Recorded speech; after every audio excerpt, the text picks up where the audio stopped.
21 दिन बाद एक बार फिर अरविंद केजरीवाल तिहाड़ जेल में वापस चले गए हैं। इस दौरान एग्जिट पोल के अंदाजे भी उनकी आम आदमी पार्टी के हक में नहीं दिखाई दे रहे।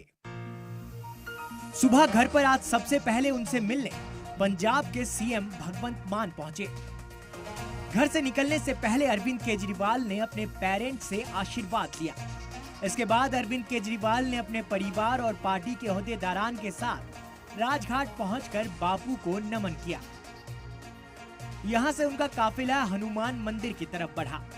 मंदिर से निकलते ही सीधे वो आम आदमी पार्टी के दफ्तर पहुंचे और जेल जाने से पहले आखिरी बार पैगाम दिया। हम देश को बचाने के लिए जेल जा रहे हैं। इस बार जब जा रहा हूं मुझे नहीं पता मैं कब वापस आऊंगा। मैं भी फांसी पे चढ़ने के लिए तैयार हूं।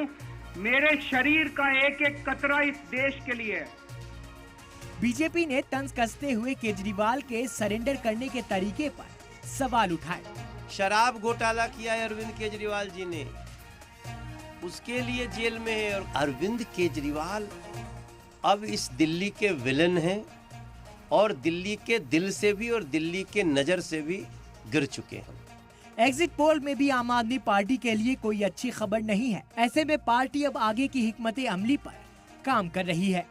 हमें उम्मीद है कि जल्दी मुख्यमंत्री जी और सभी जो हमारे लीडर्स हैं वो बाहर आएंगे और तेजी से हम काम करेंगे। दिल्ली शराब घोटाले मामले में केजरीवाल की इंटरिम जमानत खत्म हो चुकी है।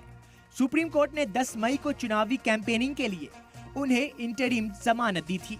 हालांकि अभी कानूनी कार्यवाही जारी है। ब्यूरो रिपोर्ट, सलाम टीवी।